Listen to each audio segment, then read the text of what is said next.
Good day, everyone. I am Dr. L. Jayanti Rebecca. Today, I am going to give a lecture on insect pest resistance in plants. First of all, let's see an overview of what I am going to give. So, what are pests? Then types of insect pest, control of insect pest, mechanisms of insect pest resistance, basis for insect pest resistance, and finally the protease and amylase inhibitors present in the insect pest. What are generally insect pests or what are pests in general? So pests are not naturally like they are the insects or the rodents. They are generally called the pests. But there are pathogens which are more lower forms of organisms like microorganisms. They are generally called the pathogens. So today I'll be talking to you on insect pests. So like diseases, insects are important causal factors of biotic stress in crop plants. So insects attack all the crop plants and lead to a considerable loss in yield as well as the quality. The insect cause yield loss both directly as well as indirectly. When you consider directly, they cause damage in the form of sucking the cell sap, and which is done by the sucking insects. Then you have the eating insects which eat the plant parts. We have the tissue feeding insects. And next is the indirect damage. This is caused by insects which act as vectors for transmission of certain diseases. Then the insects also attack the plants and lead to damage like reduction in plant growth and stunting, damage of vegetative and reproductive parts, premature defoliation, and wilting of the plants. So this is this photograph. You can see the different types of sucking insect pests. So you can see aphids, leafhoppers, thrips, and whitefly, beetles, and mites. These are normally called classified under the sucking insect pest. This is the tissue feeding insect. So majority of your caterpillars from moths, butterfly, or grubs, they are called the tissue feeding insects. They feed on the, they defoliate the entire tree. So what is the purpose of resistance to insect pest? First of all, the purpose is the damage caused by insect is about 14% loss annually to any type of crop yield. So by making the resistant plants to insects, we get an increased cost benefit ratio. We get reducing the environmental pollution by way of reducing the usage of pesticides. Then we produce resistant varieties which are non-toxic to man, farm animals, and wildlife. And the base of producing this insect-resistant plants is by using the biocontrol agents, or not only producing the biocontrol agents. This is the use of biocontrol agents in the field directly, or use of botanical pesticides, or use of resistant varieties, chemical methods, and use of predators and parasites in insect pests. Then how to control the insect pest? This is by the cultural practices which has been adopted in the field condition. So initially, the first and foremost thing before planting or before we develop produce a crop, we normally go for the land preparation. So land preparation, we go for the tillage. So this land preparation plays a major role in managing the insect pest. So here, if you till the land properly, you reduce the insect pest by increasing the natural enemies. Okay? Then crop resistance is provided, is there, and crop rotation also. All these things are lead to the control of the insect pest. And apart from that, pest resistance can also develop to non-pesticide management options. Use of multiple tactics when managing the pest organisms in crop production fields. So there are several ways to control the insect pest in the field condition. Defense mechanism of plants are recreated in resistant plants. That is transfer of genes to the resistant plants. Plants' defense mechanisms include escape in space and time, incompatible biological associations, physically and chemically derived barriers, and accommodation by replacement of repair of damaged plant cells. Then recreating plant defenses, genetic resistance to insect pest plays in an environmentally compatible manner a vital role in the attempt to enhance the ecological stability in the agricultural crops. The plant resistance to insect is one of several cultural methods adopted. So what are the cultural methods in use involved are to reduce the insect pest abundance and damage below that which would have occurred if the practice has not been used. That is, we reduce the amount of insect pests in the field condition by way of the cultural practices. So this will by and large it will try to reduce the use of the normally used pesticides in the field condition. So next is by the integrated pest management or the IPM. Here plant resistance to insect refers to the use of resistant crop varieties to suppress the insect pest damage. So plant resistance is intended to be used in conjunction with other direct control tactics. Plant resistance is also defined as the consequence of heritable plant qualities that result in a plant being relatively less damaged than a plant without the qualities. In practice, agriculture and in agricultural terms, and the insect-resistant crop cultivar is one that yields more than a susceptible cultivar when confronted with the insect pest invasion. So resistance of plants is a relative term used to compare the plants which are susceptible to a particular pest. So what are the mechanisms of insect pest resistance? So here if you see there are 4 mechanisms. So in this 3 mechanisms were classified earlier. The 4th one was added by Painter in 1951. So here if you see, you have first one is the non-preference or the anti-cyanosis. Second is the antibiosis. Then you have the tolerance, and finally avoidance or the escape. You'll see one by one. So effect of the insect pest plant host relationship. Insect resistant crop varieties suppress insect pest abundance or elevate the damage tolerance level of the plants. Insect resistant plants alter the relationship an insect pest has with a plant host. Example by antibiosis or the anti-cyanosis. So here this antibiosis. Antibiosis resistance affects the biology of the insect. So pest abundance and subsequent damage is reduced compared to that which would have occurred if the insect was on a susceptible crop variety. So antibiosis resistance often results in increased mortality or reduced longevity and reproduction of the insect pest. Anti-cyanosis is otherwise called the non-preference. It affects the behavior of an insect pest and usually is expressed as non-preference of the insect for a resistant plant compared with the susceptible plant.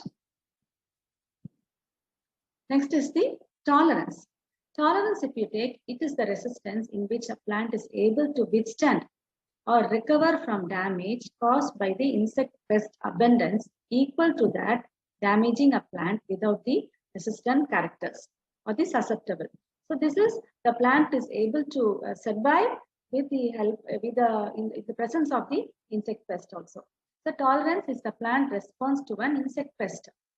It differs from the antibiosis and anti-cyanosis resistance in how it affects the insect-plant relationship.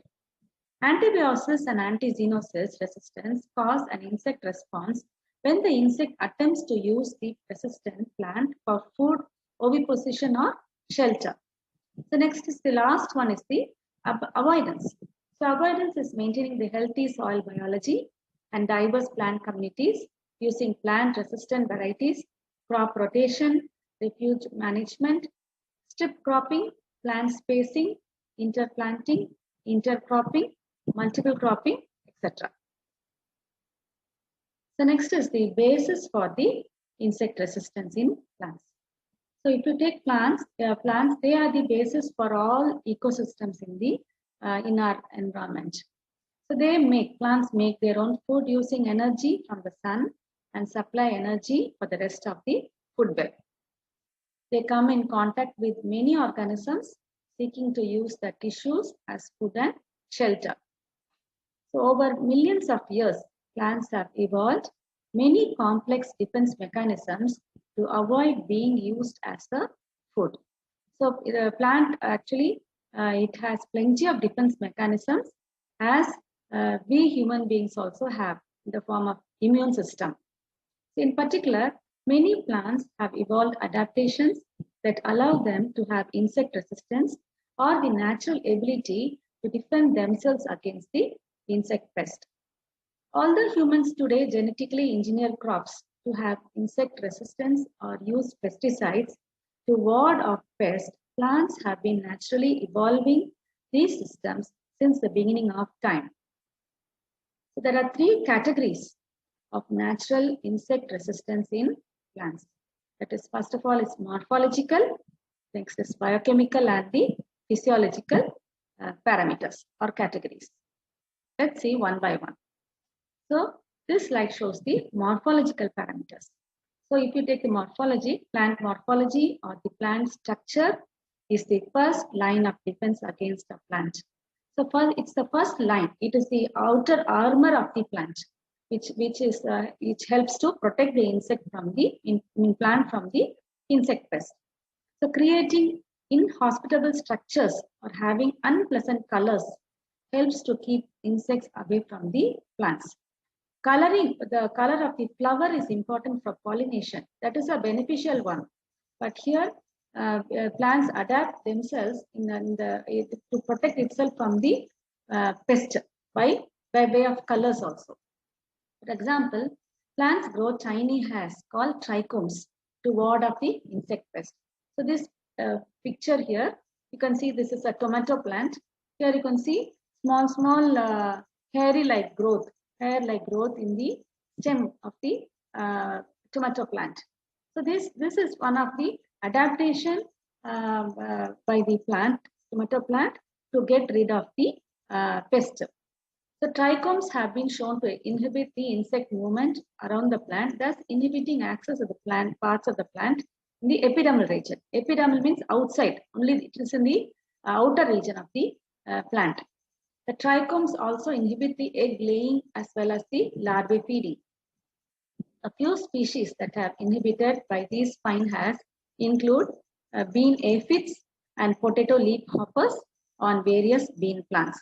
So this is present in almost all plants in the form of very tiny hairs. The leaves have that, stem have that, roots also they have these trichomes, and these are the first level of defense. Apart from the waxy structures or waxy coating in the leaf.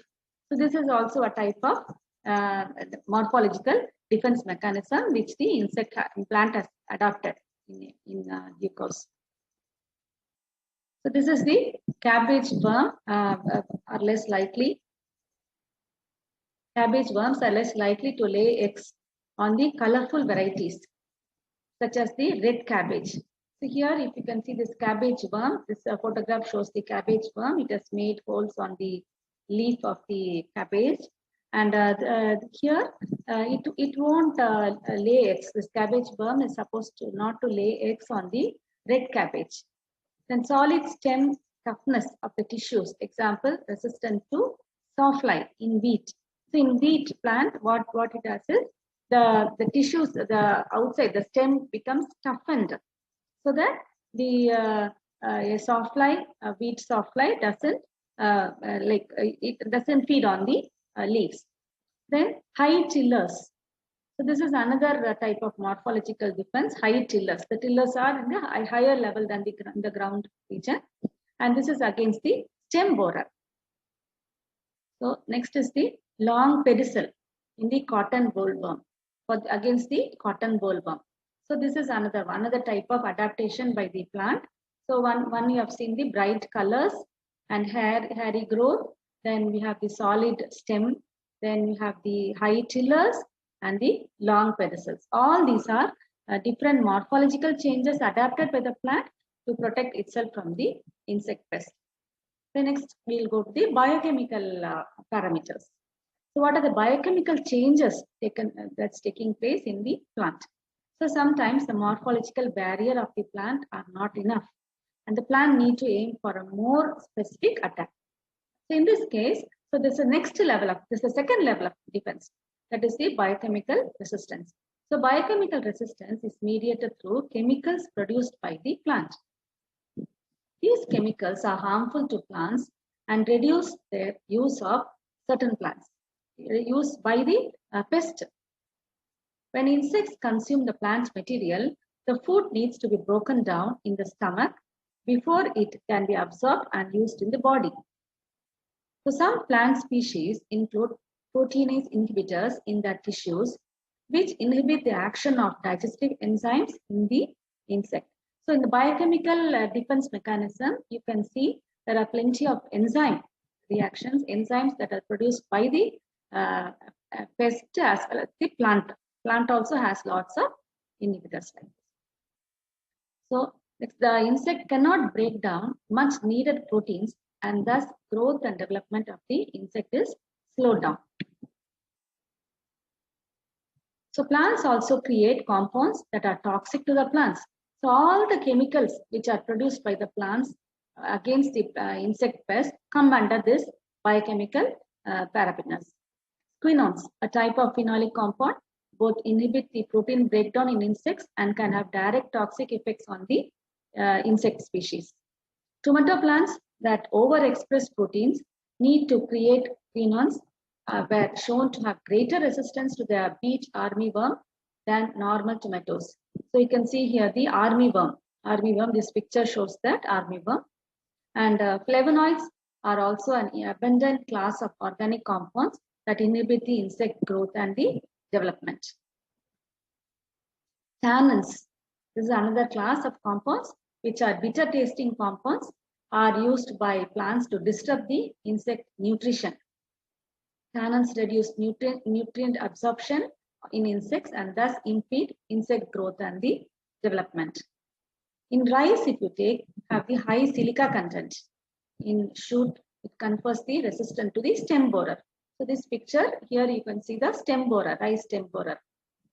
Then in wheat and barley, benzyl alcohol, it is produced by the plant to resist to the green bug. In cotton, you have the resistance to insect is by the gossypol produced by the cotton plant, which is a phenolic compound. So so insects cannot feed on this leaf and by the plant because the plant produces these compounds. Next is the physiological factors. So physiological factors, if you take, they are such as the osmotic concentration of cell sap and leaf exudates are associated with the insect resistance. So some species of Solanum produces gummy exudates from hairs on the leaves. Aphids and Colorado beetles get trapped in such exudates and are unable to feed and reproduce. The osmotic concentration of sap and exudates are produced by the cotton, cotton against the jacid. So you can see the jacid here, and you can see aphids as well as the Colorado beetle. Next is the protease and the amylase inhibitors. So protease inhibitors, these are also produced by the plant. And here you can see this is against the common household pest. So these pests are commonly seen in various houses as a storage pest. So you can see a green gram here. So this weevil, bruchid, Calosobruchus bruchid, as well as the red flower beetle. So this is this can be seen in everyone's kitchen if you store the grains or flour for a long time. So here you see the starchy leguminous seeds are an important staple food and a source of dietary protein in many countries. Seeds are rich in protein, carbohydrate and lipid, and therefore they suffer extensive predation by the bruchids, weevils and other pests. So here in the picture you can see this weevil, bruchid and the red flower beetle. The larvae of the weevil burrow into the seed pod, and seeds and insects usually continue to multiply during the seed storage. The damage causes extensive losses, especially if the seeds are stored for a longer period of time. The plant defenses are, however, incomplete, as bruchids and other insects are able to infest the seeds and different plant tissues despite the presence of plant defense compounds. There are two factors which have contributed to the insect resistance. Firstly, many plants suffer reductions in defense compounds during the domestication. So during domestication is while a wild type, when you compare to the wild type was supposed to be more resistant to various insect pests. But later in course of time and in evolution, during domestication, many of the defense compounds were reduced. The selection, next is the selection of, in the first one itself, if you see, the selection of better tasting plants with better nutrition value has led to crops that are more susceptible to predation. So this is another one. So when we went for when we started breeding for better tasting plants with better nutritional value, so along with that, most these plants became more susceptible to the for predation. Secondly, so even the like in the first case, if you see, even the insects started liking the plants more because it became better tasting and having it as better nutritional value. So secondly, post-parasite or co-evolution. Just as plants evolve defenses, their predators or the pest also evolve much more defense mechanisms against the plant. So they have created or they have developed lots of mechanisms to damage the crop because it acts as a like food for them also.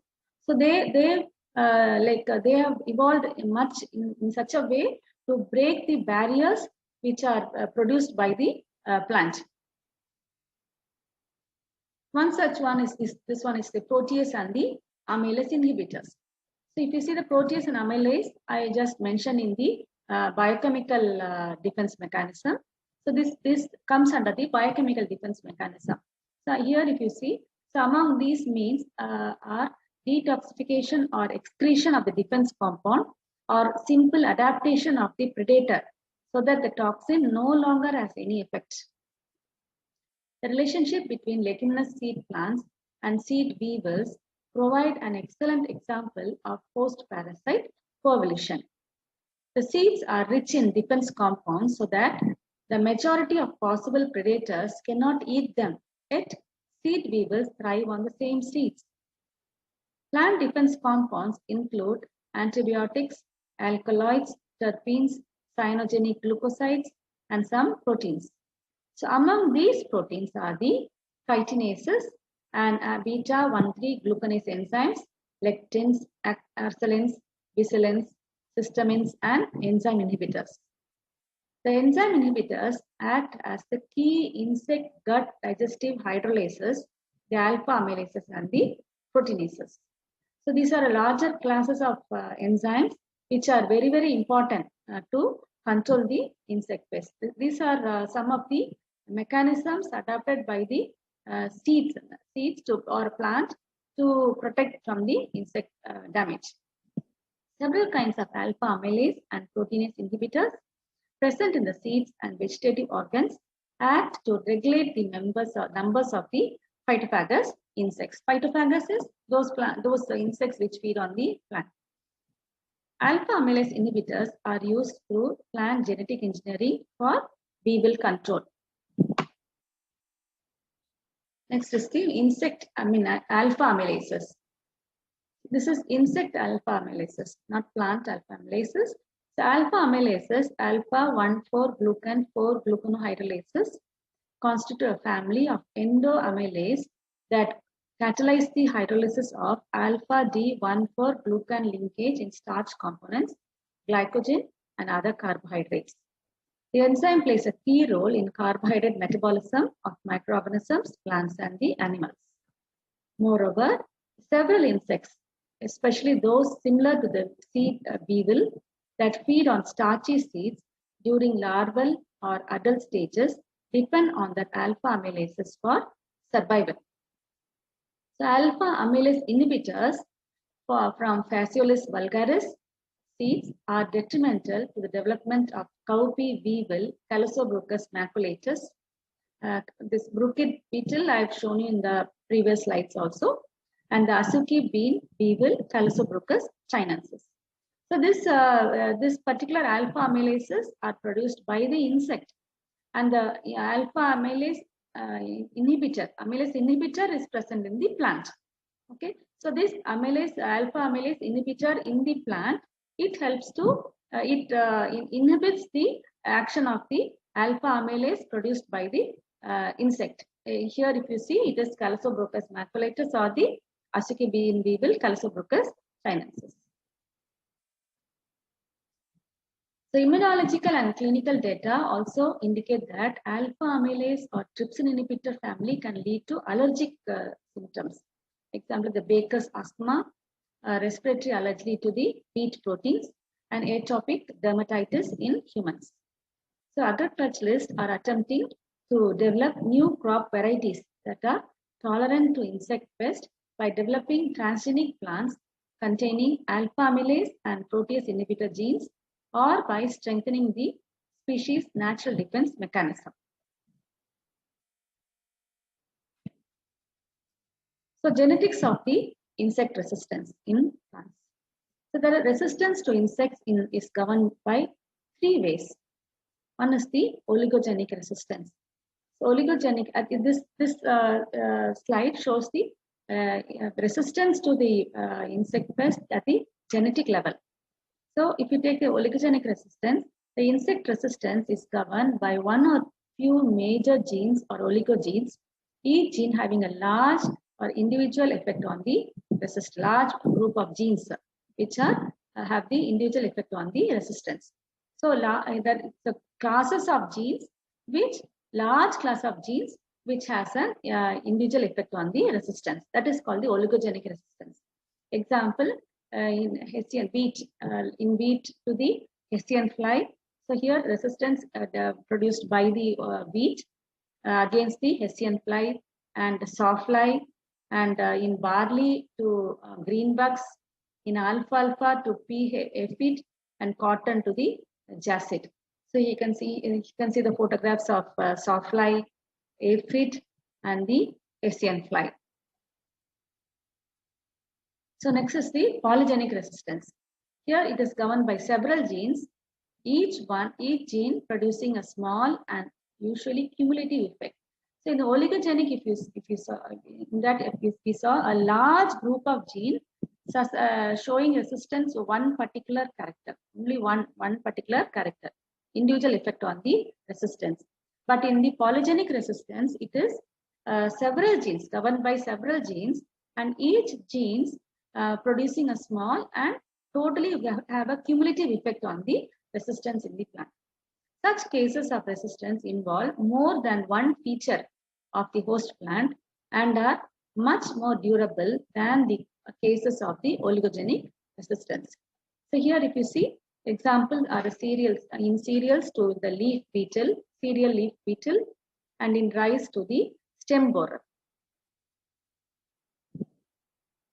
The next is the cytoplasmic resistance. So cytoplasmic resistance, if you see, it is totally different. The first two resistance, oligogenic and the polygenic, you can see they are from the nuclear genes. Here, the cytoplasmic resistance is governed by the plasma genes or the genes located in the cytoplasm. So example are in maize, it is for the European corn borer. In maize, you can see here the corn borer, it has already bore the maize plant, and here the root aphid in lettuce, root aphid. So the root of the lettuce plant also is like consumed by the aphid, root aphid. Next is the sources of insect resistance. The sources, if you take, they are the what are the sources? You can see here: cultivated variety, germplasm collection, related wild species, and unrelated organism. Okay, so if you take the cultivated variety, the resistance to many insect pests may be found among the cultivated varieties of the concerned crop. Example, varieties like SRT1, Kandwas, DNJ286, and B1007 of Gossypium hirsutum are good sources of resistance to jacet. This is for the cotton plant. Okay, They all these plants, all these varieties, they show resistant to jacet. Germplasm collection. Example, in apples for rosy apple aphid, green apple, apple maker, and apple sawfly. In cotton, several strains resistant to jacet. So here it's like a germplasm bank which stores the resistant varieties of the plants. The related wild species. So resistance to both the species of potato nematodes have been transferred from Solanum verni to potato. Jacet resistance is known in wild relatives of cotton, Gossypium tomentosum, Anomalum, and Armorium. So in this slide you can see the sources of insect resistance. So these particular it is like a collection of different sources which can be utilized for our for producing the genetically modified plants also. So this is from here only we collect the sample. This unrelated organism is nothing but it is from a bacteria or some other source. It's not a plant source. So it is done through the recombinant DNA technology. The CRY gene of the Bacillus thuringiensis is the most successful example. So other genes of importance are protease inhibitors encoding genes found in many plants, example cowpea and trypsin inhibitor gene. So these genes are taken from the bacteria or other sources and transferred to the plant. So that's why it's called the unrelated organism. So if you want to get the insect resistant genes or insect resistant character from a particular plant, we have to get it from these plants. That's why it's called the source for the insect resistance. Then what are the breeding methods for insect resistance? First is the introduction. So introduction, example Phylloxera vertifoliae, resistant grape root stalks from USA into the France. They were taken from the USA to the France. It was this particular variety was found to be resistant. This grape plant was found to be resistant against the. So it was taken from USA to the France. Introduced. It was introduced from USA to France. Next is the selection. So resistance to potato leafhopper, so resistant to spotted alfalfa aphid. So this particular plant we select on our own by the performance of the plant and utilize for our breeding methods. Hybridization. So pedigree oligogenic characters or backcross polygenic characters or any method. These methods are used to produce the hybrid plants. Then next is the genetic engineering. So genetic engineering, a good example is the Bacillus thuringiensis CRY gene, which is resistant in we showed resistance in maize, soybean, and cotton, etc. What are screening techniques for determining the resistance? The most crucial and perhaps the most difficult task in breeding for insect resistance is the identification of insect resistant plant during the segregation generation. So there are two types of screenings. So screening method, here you should not have any type of disturbance or overlapping by various other variables. So much control in the experimentation is required. For that, there are different methodologies. So here we have taken the field screening and the glasshouse screening. All these are under the under control condition. So field screening, if we take the field screening, the techniques designed to promote the uniform infestation when an insect pest in the field are interplanting a row of known susceptible variety between two rows of testing material. So here you have the testing plant, which has the some kind of gene, insect resistant gene transfer to that, and here you have done the interplanting of a row of known susceptible variety between two rows of testing material. Then next is screening in highly prone areas. So this particular testing material should be can be planted in a highly prone area or insect prone area to find out whether it is more effective against the insect damage. Then in case of soil, insect pest to be tested in sick plots only. So sick plot is nothing but where there is more infestation. So in that particular those plots only these resistant plants should be tested for their efficiency. Next is the testing in a particular season when the infestation is very high. So we are here almost in all these cases, we select the same common thing only. We always consider more infestation or more we expect the insect to be there in that particular area. So here in this particular season when the infestation is very high, during that time we have to plan out our testing the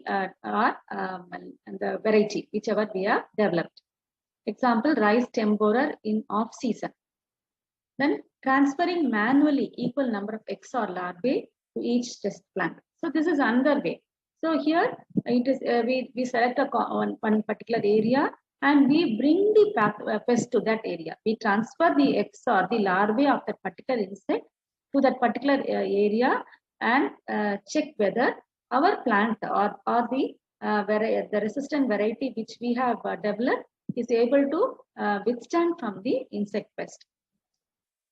And here in all these cases, your susceptible variety will be the control. Give me the control for that.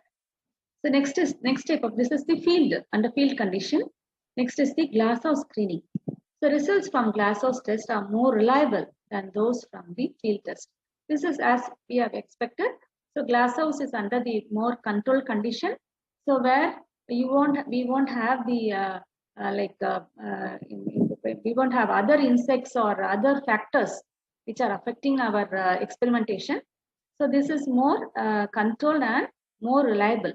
But the field condition, we have other types of disturbances also. So here it is more reliable than those from the field test, since both the environment and the initial level of infestation are more or less uniform for all the plants being tested. What are the problems in breeding for the insect resistance? Breeding for insect resistance or for insect pest may lead to the susceptibility to another pest. Okay. For example, in cotton, they are resistant to bollworm, but they become susceptible to the jacet. So this is one problem. So when there was when the new variety was developed, that particular variety we have developed for the bollworm, cotton against the bollworm, but the variety or what type of this hybrid variety became susceptible to the jacet. Then next is the reduction in quality or make unfit for consumption. This is another one. Okay, the plant becomes unfit for consumption or quality. These things are it is not like a fast rule or something. It will happen like that, but it might happen. These are some of the predictions. The next is linkage between desirable and undesirable genes. Then interspecific varieties are generally low yielding, and that produce is often of inferior quality. So this is another aspect. Then screening for resistance is the most critical and difficult step in a breeding program. It necessitates a close coordination among scientists belonging to different disciplines. Then it is a long-term program. So when we do this breeding program, so we take care of all these problems, then finally arrive in a more compatible type of variety, which shows resistance to all type of insects, and finally even it is a variety which has a good nutritious quality as well as giving better taste. Durable resistance in the plant breeding. This durable resistance refers to the long lasting resistance in the plant. How long this particular this insect resistance will be there in the particular variety which we have developed. The durability of resistance depends mainly on 4 factors. First is the formation of new races or biotypes, then genetics of resistance, then morphological features of the host plant, and finally the biochemical substances associated with the resistance. So all these 4 factors indicates or leads to the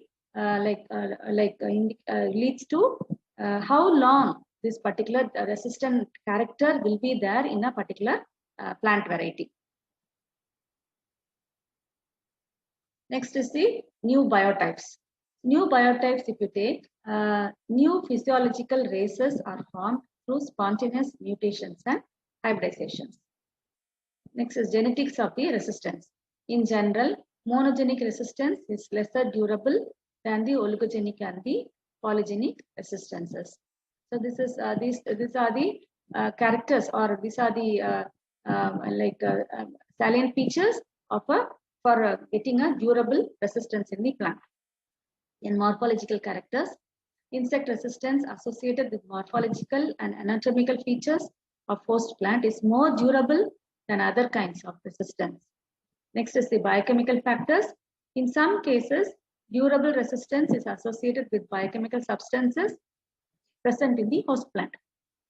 For example, durable resistance to European corn borer in maize is associated with high DIMBOA content. The DIMBOA is nothing but a type of antibiotic produced by the maize plant. To stem borer in rice with high silica content, and to spotted and pea aphid in alfalfa with high saponin content. Okay, let's see the highlights of what today's presentation. So we have seen in this presentation the types of insect pest, then how to control the insect pest, and the mechanisms of insect resistance in plants, and the basis for insect resistance in plants, and finally the protease and amylase inhibitors. And we have also studied what are the what are the methods of developing insect resistant plants, and the basis, and the next is the how long a particular insect resistant character will be there by way of durability of the insect resistance in plants, and the experimentation, which type of experimentation will be more suitable to produce the insect resistant plants, and also the difficulties in the producing the insect resistant plants, and what are the sources from where we can get the resistant characters for developing the insect resistant plants. Thank you.